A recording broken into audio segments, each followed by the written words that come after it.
at large. యావత్ భారతదేశ ప్రజల నుంచి యూనిఫామ్ సివిల్ అనేది అమలు పరచడం కోసం ఒపీనియన్ సీకర్స్ లా కమిషన్ అయితే through you give our strong protest to the government of India against the idea of uniform civil.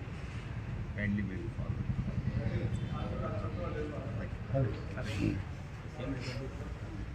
अस्सलामुअलैकुम वरहमतुल्लाहि वबरकातुहू। नक़ीब मिल्लत बैरिस्टर असदुद्दीन अवैसी साहब की हिदायत पे आज कुल हिंद मजलिस इत्तेहादुल मुस्लिमीन नलगुंडा ज़िला और टाउन की कमिटीज़ ज़िला कलेक्टर साहब से जनाब विनय कृष्णा रेड्डी साहब से मुलाकात किए और हमने इस मुलाकात में 100वीं सिविल कोड के ताल्लुक़ से जो लॉ कमीशन ऑफ इंडिया 14 तारीख को जून की 14 तारीख को जो नोटिफिकेशन दिए और पब्लिक से ओपिनियन सीख करें, उस ताल्लुक़ से हमने टेस्ट कर आईडी यूनिफॉर्म सिविल को रिजेक्ट करते हुए अपना इजाज़ी नुमाइंदगी साहब के लिए हुकूमत हिंदुस्तान के लॉ कमीशन और लॉ मिनिस्ट्री और प्राइम मिनिस्ट्री को हमने यहाँ से दर्ज किया।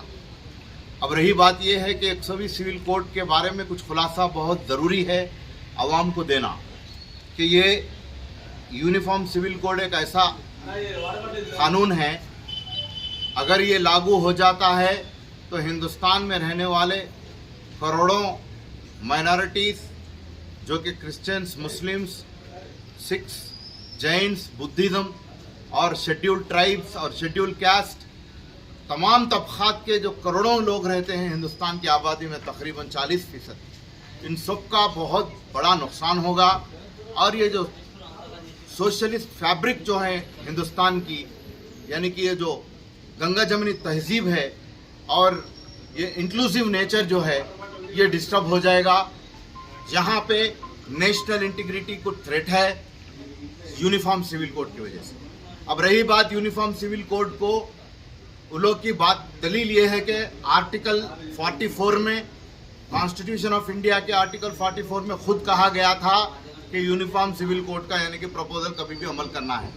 लेकिन जब कॉन्स्टिट्यूएंट असेंबली डिबेट हुआ था डॉक्टर भीमराव अंबेडकर साहब की सदारत में 1949 में, उस वक्त भी यूनिफॉर्म सिविल कोड की बहुत सख्त से सख्त मुखालिफत की गई।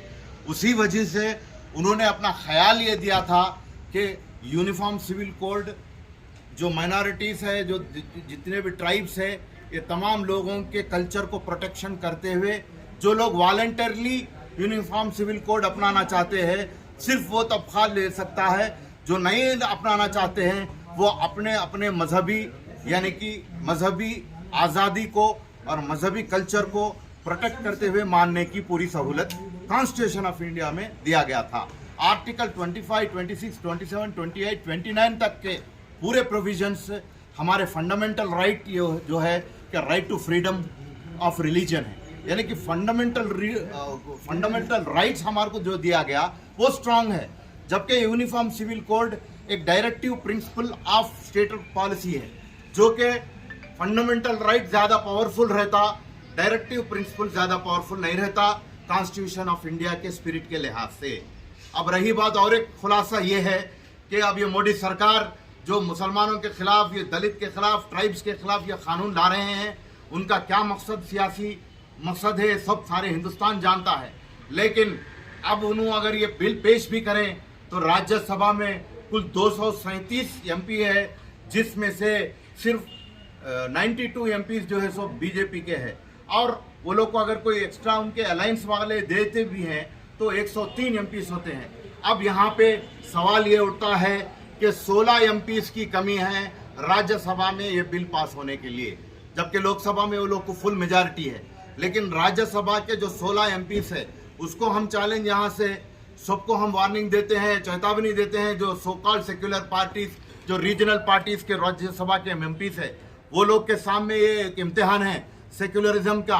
अगर वो हिंदुस्तान के माइनॉरिटीज, एसटीज, ट्राइब्स, क्रिश्चियंस तमाम के फेवर में है तो वो राज्यसभा के रीजनल पार्टीज के MPs इस बिल के मुखालिफत में वोट डालने की ज़रूरत है। और हिंदुस्तान के सारे लोग इससे जो विक्टिम्स हो रहे हैं, हम लोग हम सब गौर कर रहे हैं कौन सी पार्टी किसके हक़ में वोट डालेगी। इंशाअल्लाह हम अल्लाह पाक से तवक्को करते हैं कि इस तरह के ड्रैक्युला या ऐसे जहरीले यानी कि बिल्स क़वानीन हिंदुस्तान में लागू ना हो, क्योंकि ये हमारी पीसफुल इंटीग्रिटी की जो कल्चर है वो ख़राब ना हो। जज़ाकल्लाहु खैर। अस्सलामु अलैकुम वरहमतुल्लाहि वबरकातुहू।